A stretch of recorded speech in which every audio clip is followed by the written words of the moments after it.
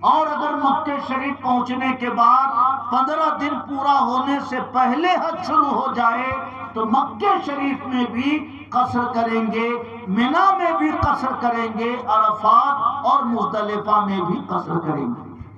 سمجھ رہے ہیں؟ سمجھ رہے میری بات؟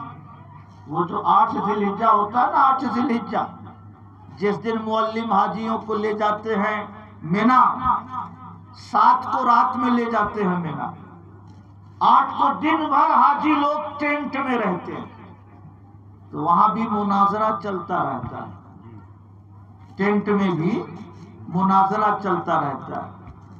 ہم لوگ جب پہنچے اللہ کی توفیق سے تو جمعہ کا دن تھا، اب سب گفتگو شروع ہو گئی کہ ہم لوگ تو جمعہ پڑھیں گے، اور ہم لوگوں نے کہا کہ یہ تو دیہات ہے مینا، کوئی آبادی نہیں، تو ہم لوگ ظہر پڑھیں گے۔ کیا بات ہے؟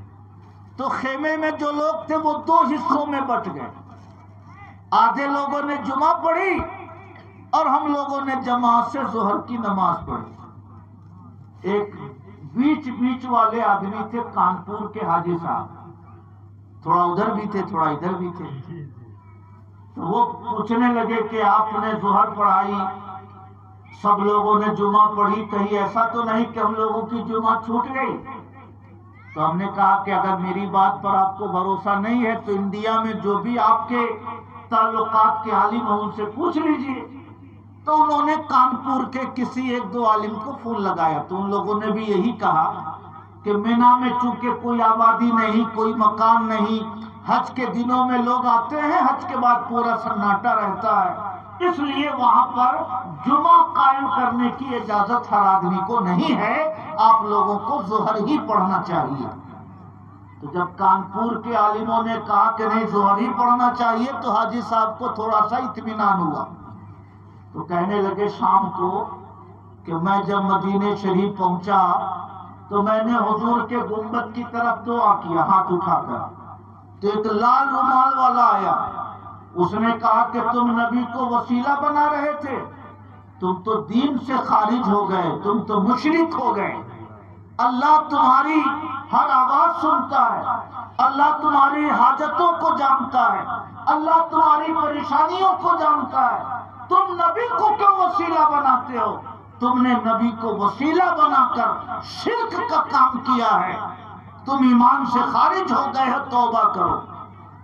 تو حاجی صاحب نے کہا کہ اسی دن سے میں بہت پریشان ہوں، بچپن سے میں دعا کرتا ہوں یا اللہ نبی کے صدقے میں بخش دے، یا اللہ نبی کے صدقے میں حج کرا دے، یا اللہ نبی کے صدقے میں میرے بچوں کو شفا دے دے، بچپن سے دعا کرتا ہوں تو نبی کے وسیلے سے، مگر وہاں والے نے کہا کہ آپ تو مشرک ہو گئے، تو اس دن سے میرے دل میں بہت تردد ہے کہ بچپن سے میں شرک کا کام کرتا رہا، میری تو پوری زندگی برباد ہو گئی۔ سمجھ رہے؟ تو حاجی صاحب نے کہا کہ آپ بتائیے کہ میں نے جو دعا کیا ٹھیک کیا کہ غلط کیا؟ ہم نے کہا بالکل آپ نے ٹھیک کیا، کوئی شرک نہیں ہے اس میں۔ کہا کیسے؟ ہم نے کہا کہ بڑی بڑی کتابوں میں لکھا ہے کہ جب اللہ تعالیٰ نے حضرت آدم کو جنت سے زمین پر اتارا، حضرت آدم اتارے گئے شری لنکا میں، شری لنکا اس کو پرانے زمانے میں سرندیپ کہتے تھے، سرندیپ، اور حضرت حوا اتاری گئی جدہ میں، چونکہ عورت تھی، مہیلا تھی، زیادہ چل نہیں پاتی، اس لیے ان کو قریب ہی میں اتارا گیا، اور حضرت آدم یہ پروش تھے، طاقتور تھے، اس لیے ان کو شری لنکا اتارا گیا، مگر روتے روتے چلے، ایک قدم اٹھاتے تھے تو ایک گاؤں پار کرتے تھے، ایک قدم اٹھاتے تھے تو ایک گاؤں پار کر جاتے تھے۔ ایک کتاب ہے اخبار و مکہ، امام آذرقی رحمت اللہ علیہ کی لکھی ہوئی، اس میں انہوں نے لکھا کہ جب شری لنکا سے چلے حضرت آدم مکے کے لیے، ایک قدم اٹھاتے تھے تو ایک گاؤں پار ہو جاتا تھا، اتنا لمبا ان کا جسم تھا، اتنا لمبا ان کا پاؤں تھا۔ خیر، میں نے کہا کہ درجنوں کتابوں میں یہ بات لکھی ہے کہ جب حضرت آدم زمین پہ اتارے گئے 40 سال روتے رہے، روتے روتے آنسوؤں کی وجہ سے چہرے پہ نشان پڑ گئے. شیخ عبدالحق نے لکھا کہ لونگ اور الائچی کی پیدائش حضرت آدم کے آنسوؤں سے کی گئی. سبحان اللہ. نبی کا آنسو، اس لیے لونگ میں بھی خوشبو ہوتی ہے، الائچی میں بھی خوشبو ہوتی ہے. کہیے سبحان اللہ. 40 سال روتے رہے. اخیر میں عرض کیا مولا محمد کے صدقے میں میری لغزشوں کو معاف فرما دے.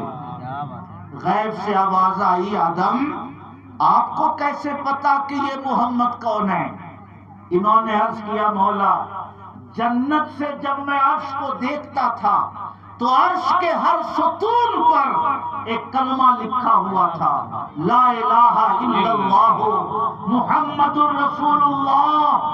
فعلمت انک ما ضممت الی اسمک الا احب الخلق الیک. اسی دن مجھے پتا چل گیا کہ تم نے لا الہ الا اللہ میں اپنے نام کے ساتھ جن کا نام جوڑا ہے وہ ساری مخلوق میں سب سے زیادہ چہیتے ہیں تیری بارگاہ میں، تبھی تو تم نے اپنے نام کے ساتھ جوڑا ہے. مولا جب جنت سے میں عرش کو دیکھتا تھا اس دن میں یہ کلمہ لکھا ہوا پاتا تھا. مولا انہی کے صدقے میں میری لغزشوں کو معاف فرما دیا. اللہ تعالیٰ نے لغزشوں کو معاف فرما دیا. تو میں نے کانپور والے حاجی صاحب سے کہا کہ جب ہم لوگوں کے باپ کو اللہ تعالیٰ کے آخری پیغمبر کے وسیلے سے لغزشوں کی معافی کی گئی تو اگر بیٹوں نے پیغمبر کو وسیلہ بنایا تو اس میں شرک کی کون سی بات ہے؟ اس میں ایمان کے خلاف کون سی بات ہے؟ اس لیے آپ نے اگر دعا کی ہے یا بچپن سے دعا کرتے رہے ہیں تو آپ نے حضرت آدم کی سنت کے مطابق دعا کیا ہے. اس میں ایمان کے خلاف کوئی بات نہیں. کہیے سبحان اللہ. حاجی صاحب ایسے کانپنے لگے. کہا اتنے دنوں سے میرے دل میں تردد تھا، آج آپ کی باتوں سے میرے دل کو بہت ٹھنڈک پہنچی ہے. جی دل صاف تھا. ہاں دل صاف تھا اس لیے مان گئے. کالے لوگ ہوتے نہیں مانتے. بہرحال 8 ذی الحجہ کا جو دن ہوتا ہے وہ پنچایت والا دن ہوتا ہے. جیسے یہاں بہت سارے لوگ ہیں نا، کوئی خیری کھا رہا ہے، کوئی گٹکا کھا رہا ہے، کوئی لندن بتیا رہا ہے، کوئی ویڈیو کال کر رہا ہے، وہاں بھی طرح طرح کے لوگ ہوتے ہیں. اس لیے میں اپنے بھائی حاجی رضوان صاحب سے گزارش کروں گا کہ دنیا کیا کر رہی ہے اس سے کوئی لینا دینا نہیں. آپ بھلا تو جگ بھلا. اپنی حالت پر نظر رکھیے. ایک ایک لمحہ قرآن پڑھنا آتا ہے قرآن پڑھنے میں گزاریے. درود یاد ہے درود میں گزاریے. سبحان اللہ والحمدللہ ولا الہ الا اللہ. کلمہ تمجید یاد ہے کلمہ تمجید پڑھیے. میں نے دلائل الخیرات شریف پیش کیا ہے کہ جہاں رہیے گا پڑھیے گا.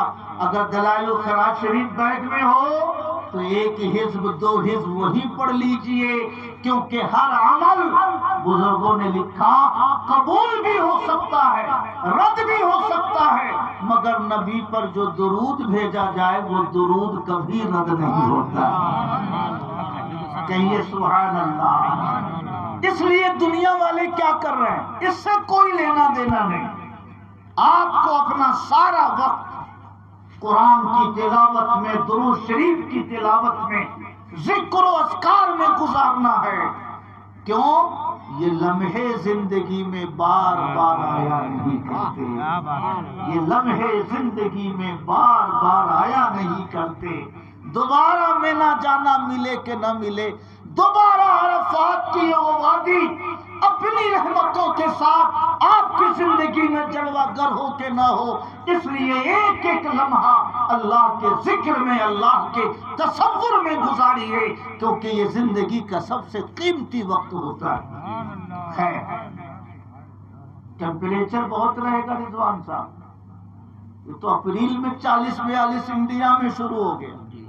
وہاں تو دسمبر میں 40-45 رہتا ہے.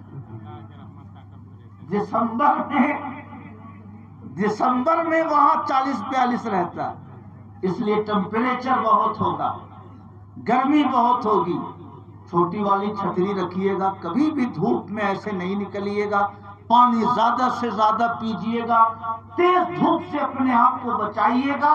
اگر ہو سکے تو عمرہ کا سفر، طواف کا سفر رات میں کیجیے گا، کیونکہ وہاں رات کا منظر بڑا سہانا رہتا ہے، آپ کو لگے گا ہی نہیں کہ رات ہے کہ دن ہے۔ اس لیے رات میں عمرہ کیجیے، رات میں طواف کیجیے، صبح کی نماز پڑھ کے لوٹیے گا، سو جائیے گا، 12-1 بجے ہوٹل میں اٹھ کر کھانا وانا کھائیے گا۔ دن کا زیادہ تر وقت ہوٹل پہ گزاریے، رات کا وقت زیادہ سے زیادہ حرم میں گزاریے، ہے نا؟ خیر، 8 تاریخ کو جب آپ مینا پہنچے، اب میں عمرہ سے حج پر آ گیا، عمرہ سے حج پر آ گیا۔ 8 کا جو دن ہے اس میں ایک کام آپ کو ضرور کرنا ہے، جہاں پر بھی آپ کا خیمہ ہو اس خیمے کا لوکیشن سمجھ لیجیے۔ یہ روڈ ہے سوق العرب، یہ روڈ ہے ملک عبدالعزیز روڈ، یہ روڈ ہے شارع الجمرات۔ اب اگر خیمہ ہے اس روڈ پر اور آپ مزدلفہ سے جب لوٹے تو گھس گئے اس روڈ میں، تو اب دن بھر کی چھٹی ہو گئی آپ کی۔ 1 وے ہے وہاں کا راستہ، ادھر سے جائیے گا واپس نہیں آ سکتے، ادھر چلے گئے تو اب جمرات جائیے، کراس کریے، پھر ادھر سے گھوم کے پھر یہاں آئیے، پھر یہاں سے نیچے اتریے تب خیمہ میں جائیے۔ یہ بہت مشکل وقت رہتا ہے، اور 70% حاجی 70% حاجی 10 تاریخ کو گم ہو جاتے ہیں، خیمہ نہیں پہنچ پاتے، سمجھ رہے ہیں؟ اس لیے 8 کا دن لوکیشن سمجھیے جہاں پر خیمہ ہے۔ اب تو سننے میں آیا کہ سڑک کا کلر الگ الگ کر دیا، یعنی کسی روڈ کو سفید پینٹ سے پینٹ کر دیا، کسی روڈ کو بلو کلر سے پینٹ کر دیا، کسی کو ہرے سے پینٹ کر دیا۔ تو اب تو تھوڑا پہچاننا آسان ہوگا کہ میرا خیمہ ہرے والے میں ہے کہ سفید والے میں۔ بہرحال اگر یہ پینٹ ہے تب تو آسانی ہے، اور اگر نہیں ہے تو وہاں پہ جو پول ہوگا اس کا فوٹو لے لیجئے گا موبائل میں، نمبر لکھ لیجئے گا 23/12 18/33، تاکہ جب آپ مزدلفہ سے لوٹے تو خیمہ میں پہنچنے میں آپ کو کوئی دشواری نہ ہو۔ تو لوکیشن سمجھیے اچھی طرح۔ اور دوسرا کام یہ کرنا ہے کہ مینا میں ایک ہے مسجد خیف، مسجد خیف، جیسے یہ مینا یہ کنکری مارنے کے لیے شیطان جمرات، تو جمرات کے بائیں طرف وہ مسجد خیف ہے، جس کے بارے میں علماء نے لکھا ہے کہ اس میں 70 انبیاء کرام کی قبریں ہیں۔ کتنی ہیں؟ 70 انبیاء کرام کی قبریں ہیں۔ اس لیے 8 تاریخ کو اگر ایسا موقع ملے تو چل کر کے اس مسجد میں چلے جائیے اور 2 رکعت نماز اس میں ضرور پڑھ لیجیے۔ بہرحال 8 کا دن گزر گیا، اب 9 کا دن یہ آپ کے حج کا دن ہے۔ کون سا دن ہے؟ حج کا دن۔ اور حج کا یہ سب سے بڑا رکن ہے، عرفات کی حاضری یہ حج کا سب سے بڑا رکن ہے۔ اگر آپ میٹرو سے گئے، یعنی مینا سے عرفات 13 کلومیٹر، میٹرو سے گئے تو سبحان اللہ وہ آپ کو حرم کے عرفات کے حد کے اندر ہی اتارے گا۔ بس سے گئے تو بس والے بھی اندر آپ کو پہنچائیں گے۔ اگر پیدل جانے کی ہمت ہوئی، پیدل جانے کا حوصلہ اللہ نے دیا، تو اس میں یہ خیال رکھنا ہے کہ جب تک عرفات کی حد نہ شروع ہو اس وقت تک آپ کو بیٹھنا نہیں ہے۔ بیٹھنے کا مطلب یہ ہوا کہ عرفات شروع ہے اس دیوار کے پاس سے، اور آپ یہی چٹائی بچھا کے بیٹھ گئے، تھک کر کے چادر ادھر پیڑ میں باندھ کر کے یہیں بیٹھ گئے اور دن بھر یہیں بیٹھے رہے، تو حج آپ کا ختم ہو گیا، کیونکہ حج کا سب سے بڑا رکن ہے عرفات کا قیام۔ اس لیے وہ دیوار سے اگر عرفات شروع ہے تو 10 فٹ ہی صحیح، مگر اندر جا کر بیٹھیے، کیونکہ اگر ظہر سے لے کے مغرب تک 10 منٹ کے لیے بھی عرفات کے اندر آپ نہیں داخل ہوئے تو آپ 100 اونٹ قربان کر دیجئے گا مگر آپ کا حج نہیں ہو سکے گا. اس لیے یہ بہت کیئر کرنے والی بات ہے. اگر میٹرو سے گئے تب تو کوئی خطرہ نہیں، میٹرو والے وہی اتاریں گے آپ کو، بیچ میں اسٹیشن ہی نہیں ہے کہ آپ بیچ میں اتر جائیں. میٹرو والے تو وہی اتاریں گے، بس والے بھی وہی پہنچائیں گے. لیکن اگر پیدل جانے کا ہوا تو اس میں یہ خیال رکھنا ہے دن بھر عرفات کی دھوپ آپ کو سہنی ہے. خیمے میں ہے تو خیمے میں تو ایئر کنڈیشن لگا رہتا ہے، اس میں تھوڑی مشقت کم ہوگی. دھوپ میں اگر ہیں درخت وغیرہ میں چادر باندھ کے بھی بہت سارے لوگ، لاکھوں لاکھ لوگ بیٹھے رہتے ہیں. چونکہ حج کا وہ پہلا دن ہے اس لیے پہلے دن لوگ تازہ دم رہتے، مگر شام ہوتے ہوتے حاجیوں کی حالت بہت خستہ ہو جاتی ہے، بہت پوزیشن کمزور ہو جاتی ہے. اس لیے 9 ذی الحجہ کا روزہ یہ سب سے افضل روزہ ہے. اگر کوئی انڈیا میں رہنے والا، پاکستان میں رہنے والا قربانی سے 1 دن پہلے روزہ رکھے 9 تاریخ کو تو 2 سال کا گناہ معاف ہوتا ہے. 1 سال اگلا اور 1 سال پچھلا، 2 سال کا گناہ صغیرہ معاف ہوتا ہے. لیکن حاجیوں کو اس دن روزہ رکھنا مکروہ ہے. کیوں؟ اس لیے کہ اسے عرفات میں جانا ہے، عبادت کرنی ہے، قرآن پڑھنا ہے. اگر روزہ کی وجہ سے پہلے ہی کمزور ہو گیا تو اس کے لیے عبادتوں کی ادائیگی میں دشواری ہوگی. بہرحال شام ہوتے ہوتے حالت بہت کمزور ہو جاتی ہے. علامہ عبد الوہاب شعرانی نے لکھا ہے کہ شام ہوتے ہوتے حالت اس لیے بھی کمزور ہو جاتی ہے کہ جیسے کسی آدمی پر آسیب ہو، کسی کو بھوت پکڑ لے، کسی پر جن کا سایہ ہو جائے، تو جب اس کو جھاڑ پھوک کرنے کے بعد جن کا سایہ ہٹے تو آدمی بے ہوش ہو جاتا ہے، ایسا لگے گا جیسے اس میں جان نہیں. جب شیطان ہٹتا ہے تو لگتا ہے کہ آدمی کے جسم میں جان نہیں ہے. ویسے ہی عرفات میں بندوں کے جب گناہ معاف ہو جاتے ہیں پوری زندگی کے تو لگتا ہے کہ آدمی میں جان نہیں ہے. کیا بات ہے، واہ سبحان اللہ. کہیے سبحان اللہ. حضرت حسن فرماتے تھے سب سے بڑا گناہ کبیرہ یہ ہے کہ کسی آدمی کو میدان عرفات میں پہنچنے کا موقع مل جائے اور اس کے دل میں وسوسہ رہے کہ پتہ نہیں گناہ معاف ہوا کہ نہیں ہوا، معاف ہوا کہ نہیں ہوا. یہ سب سے بڑا گناہ کبیرہ ہے. اس دن ہر آدمی کو 1000% یقین رکھنا چاہیے کہ اللہ نے میری زندگی کے تمام گناہ معاف فرما دیے. کہیے سبحان اللہ. حدیثوں میں ہے جب ہزاروں لوگوں کا مجمع، لاکھوں لوگوں کا مجمع جمع ہوتا ہے تو اللہ تعالیٰ فرشتوں سے فرماتا ہے فرشتوں میرے یہ بندے کیوں آئے ہیں؟ فرشتے کہتے ہیں مولا تیری رحمت کی تلاش میں آئے ہیں.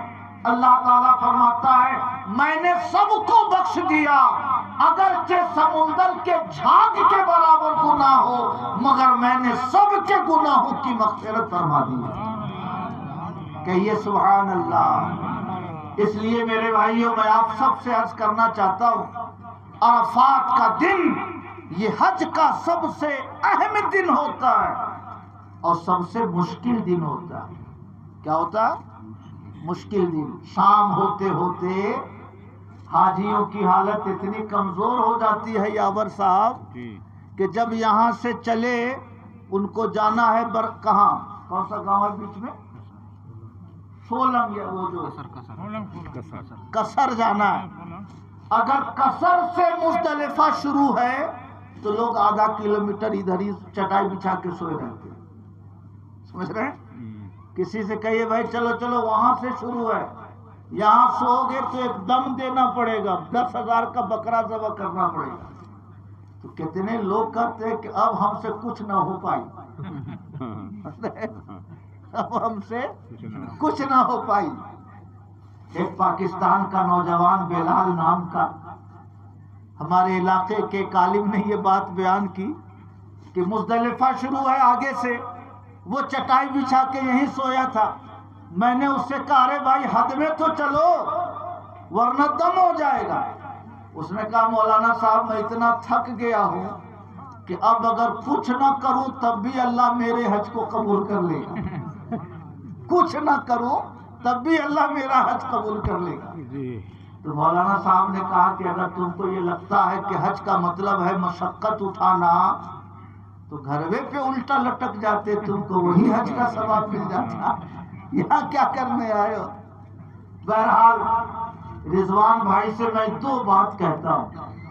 مینا سے عرفات آپ کو جیسے جانا ہو جائیے، میٹرو کی گنجائش ہو میٹرو سے جائیے، بس سے جانا ہو بس سے جائیے، پیدل کی ہمت ہو تو رات میں ہی نکل لیجئے گا تاکہ ٹھنڈے ٹھنڈے پہنچ جائے.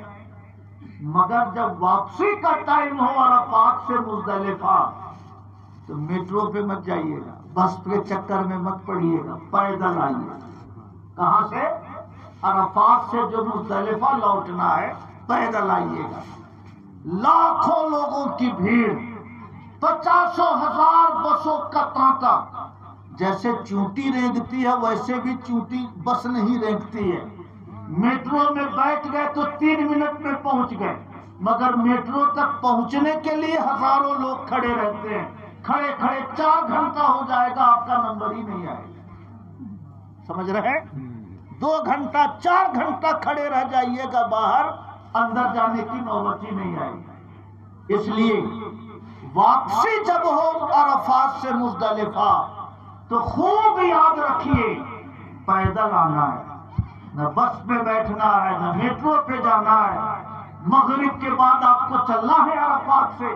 جیسے ہی مغرب کی اذان ہو لبیک اللہم لبیک لا شریک لک لبیک. 6 لین والی سڑکیں ہیں، سڑکوں کے دونوں کنارے لائٹنگ ہے، ہر 10 قدم پہ ٹھنڈے پانی کا انتظام ہے، استنجا خانہ ہے. ہزاروں لوگوں کی بھیڑ چلتی رہتی ہے.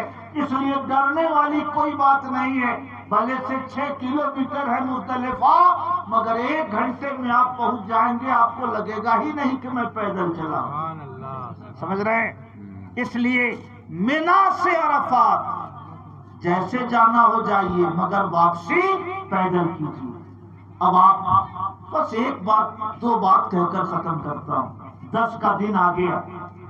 مزدلفہ میں صبح صادق سے لے کر فجر تک، صبح صادق سے لے کر آفتاب کے نکلنے تک اسی ٹائم میں رکنا واجب ہے. مزدلفہ میں ٹھہرنے کا جو ٹائم ہے وہ رات بھر نہیں، صبح صادق سے لے کر سورج کے نکلنے تک. تو چونکہ تھکے رہیں گے اس لیے 1-2 گھنٹہ سو جائیے چٹائی وغیرہ بچھا کر، مگر 2 بجے 3 بجے اٹھ جائیے، فریش ہو لیجئے، وضو کر لیجئے اور اپنی ہی چٹائی پہ بیٹھ کر اللہ کا ذکر کیجئے، دعا کیجئے، گناہوں کی معافی مانگیے. اور صبح صادق سے لے کر آفتاب کے نکلنے تک وہیں بیٹھے رہیے. فجر کی نماز پڑھ کے وہاں سے مینا کے لیے روانہ ہو جائیے. اگر مینا 10ویں تاریخ، اس میں پہلا کام ہے شیطان کو کنکری مارنا، دوسرا کام ہے قربانی کرنا، تیسرا کام ہے حلق کرانا. یہ ترتیب واجب ہے، اس کے خلاف ہوا تب بھی دم دینا پڑے گا. اس لیے مینا سے جب 10ویں تاریخ کو چلے شیطان کو کنکری مارنے، اگر لگے کہ بھیڑ زیادہ ہے تو خیمے میں بیٹھ جائیے 1-2 گھنٹہ، کیونکہ زیادہ تر حاجی جو شہید ہوتے ہیں وہ 10ویں تاریخ کو شیطان کو کنکری مارنے کے وقت حادثہ ہوتا ہے. کیونکہ 50 لاکھ لوگوں کی بھیڑ اکٹھے جمع ہو جاتی ہے جمرات پر، اور اگر کوئی بھیڑ میں گر گیا تو اس کے لیے اٹھنا مشکل ہوتا ہے. تو اگر بھیڑ ہو تو 1-2 گھنٹہ خیمے میں رہ کر ظہر کے بعد جائیے، اور اگر بھیڑ نہ ہو تو سویرے مار لیجئے. اگر قربانی کی گنجائش ہو گئی تو جب قربانی کے بعد فون آ جائے کہ قربانی ہو گئی تب اپنے سر کا حلق کرائیے اور کرتا پاجامہ پہن لیجئے، کیونکہ آپ احرام سے باہر ہو چکے ہیں اور اللہ کے کرم سے آپ کا حج مکمل ہو چکا ہے. کہیے سبحان اللہ. یہ 3 چیزیں ہیں. پہلے کنکری، اس کے بعد قربانی اور اس کے بعد حلق۔ اگر قربانی کی صورت ہو گئی تو قربانی کے بعد حلق کرانا ہے، اور اگر قربانی نہیں ہوئی، روزہ رکھ رہے ہیں آپ، تو آپ کنکری مارنے کے بعد فوراً بھی سر حلق کرا سکتے ہیں، آپ کا حج مکمل ہو گیا۔ مگر ایک کام ابھی بچا ہے، طواف زیارت۔ کیا ہے؟ طواف زیارت۔ جیسے عرفات کا قیام چھوٹ گیا تو حج ختم، ویسے ہی طواف زیارت چھوٹ گیا تو حج ختم ہو گیا۔ طواف زیارت فرض ہے حج میں، اور یہ بہت مشکل چیز ہے۔ 10ویں تاریخ کو تو آدمی اتنا تھکا رہتا ہے کہ اس میں ہمت ہی نہیں ہوگی کہ پھر 4 کلومیٹر چل کے وہ مکہ شریف جائے۔ اس لیے 10ویں تاریخ کو تو سر حلق کرا کے اپنا خیمے میں کھا پی کر آرام کریے، مگر نماز نہ چھوٹے، قرآن پڑھیے، درود شریف پڑھیے۔ 11ویں تاریخ کو 11 ذی الحجہ ضرور طواف زیارت جا کے کر لیجیے، سمجھ رہے ہیں؟ 12 کے چکر میں نہ رہیے، کیونکہ 12 ذی الحجہ کو پوری بھیڑ مکے شریف چلی جاتی ہے۔ خانہ کعبہ کا طواف اندر سے ہوتا ہے، دونوں تینوں منزل سے ہوتا ہے، یہاں تک کہ مسجد حرام کے باہر سے لوگ طواف کرتے رہتے ہیں۔ رکشہ والوں کو کہیے گا طواف کرا دو، کہیں گے 1000 لیں گے، 1000 ریال، کیونکہ وہ جانتے ہیں کہ اگر طواف نہیں ہوا تو ان کا حج ختم ہو جائے، سمجھ رہے؟ اس لیے 10 کو تو ہو نہیں پائے گا، لیکن 11 کو ہر حال میں ظہر کے بعد اپنے خیمے سے نکلیے، تینوں شیطان کو کنکری مارتے ہوئے اسی روڈ سے جب آگے بڑھیے گا 50 قدم تو وہاں سے سرنگ کا راستہ وہ خانہ کعبہ جاتا ہے، جہاں حضور کی پیدائش کی جگہ ہے، وہیں پہ وہ سرنگ نکلتا ہے۔ 4 کلومیٹر ہے، مگر اکیلے چلنا ہو تب نہ پریشانی ہو، وہ تو ہزاروں ہزار کی بھیڑ چلتی رہتی ہے، اس لیے دھیرے دھیرے دھیرے دھیرے چلتے جائیے اور طواف زیارت کر کے پھر مینا واپس آ جائیے، پھر مینا واپس آ جائیے۔ میرے بھائیو، عرفات کا قیام یہ فرض ہے، احرام فرض ہے، طواف زیارت فرض ہے، یہ 3 چھوٹے تو حج ہی ختم ہو گیا۔ اور اگر شیطان کو کنکری نہیں ماری تو واجب چھوٹا، مزدلفہ میں نہیں ٹھہرے تو واجب چھوٹا، ترتیب کے خلاف ہوا تو واجب چھوٹا، اس میں 1 بکرا ذبح کر دیجئے گا تو آپ کا حج ہو جائے گا۔ بہرحال میں نے 1-2 بات آپ سب کے سامنے عرض کی، آپ کا سبجیکٹ نہیں ہے مگر ان کے لیے بہت ضروری سبجیکٹ ہے، چونکہ اگر آدمی اتنے مشکل سفر پہ جا رہا ہے، لاکھوں خرچ کر کے جا رہا ہے، اگر حج میں کوئی کمی رہ گئی تو بہت دشواری ہو جائے گی۔ اس لیے مجھے اندازہ ہے کہ تھوڑا میں نے آپ کا وقت زیادہ لیا، مگر چلتے چلتے ایک بات اور عرض کروں، یہ تو حج ہوا، حج کے علاوہ بھی کچھ کام ہے۔ حدیث شریف میں ہے کہ جو مسلمان 70,000 بار کلمہ طیبہ پڑھ لیتا ہے یا جس کے لیے پڑھ دیا جاتا ہے، غفر لہ، اس کے گناہوں کی بخشش کر دی جاتی ہے۔ سبحان اللہ۔ اس لیے میں نے رضوان بھائی کو تسبیح دی ہے 200 دانے والی، 5 بار پڑھیں گے تو 1000 ہو جائے گا۔ 1000 صبح میں پڑھ لیں، 1000 شام میں پڑھ لیں، 40 دن ٹھہرنا ہے، حج کے 4-5 دن مائنس بھی کر دیجئے تو روزانہ اگر 2-2 ہزار پڑھیں گے تو 70,000 پورا ہو جائے گا۔ 70,000 یہاں پڑھیے تو بخشش ہو جاتی ہے، مکہ شریف میں پڑھیے جہاں ہر کلمہ پر 1,00,000 کلمے کا ثواب ملتا ہے، وہاں پڑھنے کا موقع کسی کو مل جائے تو کتنی بڑی رحمت اور نعمت اس کی زندگی میں آ جائے گی۔ مدینہ شریف میں فرائض کے بعد سب سے افضل درود پڑھنا ہے۔ مدینہ شریف میں فرض نمازوں کے بعد سب سے افضل درود پڑھنا ہے، اور مکہ شریف میں فرائض و واجبات کے بعد سب سے افضل خانہ کعبہ کا طواف کرنا ہے۔ سمجھ رہے ہیں؟ سب سے افضل خانہ کعبہ کا طواف کرنا ہے۔ مگر قرآن پڑھنا آتا ہے تو ایک ختم قرآن ضرور پڑھیے گا۔ یہاں اگر 6 مہینہ کمرہ بند کر کے سارے رشتہ داروں سے سارے کاروبار کو بند کر کے بھی قرآن پڑھیے گا تو 1 لاکھ پارہ نہیں پڑھ پائیے گا، وہاں آدھے گھنٹے میں پڑھیے گا تو 1 لاکھ پارے کا ثواب مل جائے گا۔ ایک ختم پڑھ لیجئے گا 1 مہینے میں تو 1 لاکھ ختم قرآن کا ثواب مل جائے گا۔ اس لیے 1 ختم قرآن مدینہ شریف میں اور 1 ختم قرآن مکہ شریف میں ضرور پڑھیے گا۔ کیا پتا قرآن ہی آپ کے لیے شفاعت کر دے، کیا پتا درود ہی آپ کی شفاعت کر دے، کیا پتا وہی لا الہ الا اللہ ہی گناہوں کی بخشش کا ذریعہ بن جائے۔ اللہ کے پیغمبر فرماتے ہیں من حج ولم یرفث ولم یفسق کانا کیوم ولدتہ امہ، جو حج کرے مگر کسی کو گالی گلوچ نہ کرے، کسی سے جھگڑا جھنجھٹ نہ کرے، وہ ایسا ہو جاتا ہے جیسے کہ ماں کے پیٹ سے جب دنیا میں آیا تھا اس دن جس طرح وہ گناہوں سے پاک و صاف تھا، حج کر لینے کے بعد بھی انسان گناہوں سے پاک و صاف ہو جاتا ہے۔ کہیے سبحان اللہ، اور محبت سے کہیے سبحان اللہ۔ دکھا دے یا الہی وہ مدینہ کیسی بستی ہے، دکھا دے یا الہی وہ مدینہ کیسی بستی ہے جہاں پہ رات دن مولا تیری رحمت برستی ہے۔ سبحان اللہ۔ میں نے تو مٹی والا گھر دیکھا تھا، ادھر بکرا ہے، ادھر بکری ہے، ادھر ڈرام رکھا ہے، ادھر کرسی پڑی ہے۔ میرے تو وہم و گمان میں بھی نہیں تھا کہ رضوان صاحب حج کرنے جا رہے ہیں، مگر بات وہی ہے۔ کارسازی محمد کا نہ پوچھو اعجاز، بات بنتی ہے تو بنتی ہی چلی جاتی ہے۔ کارسازی محمد کا نہ پوچھو اعجاز، بات بنتی ہے تو بنتی ہی چلی جاتی ہے۔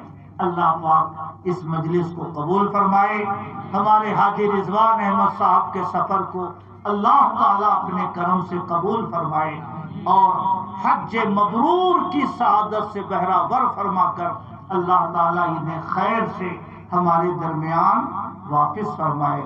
شکر خدا کہ آج گھڑی اس سفر کی ہے جس پر نثار جان فلاح و ظفر کی ہے۔ وما علینا الا البلاغ۔ السلام علیکم ورحمۃ اللہ وبرکاتہ۔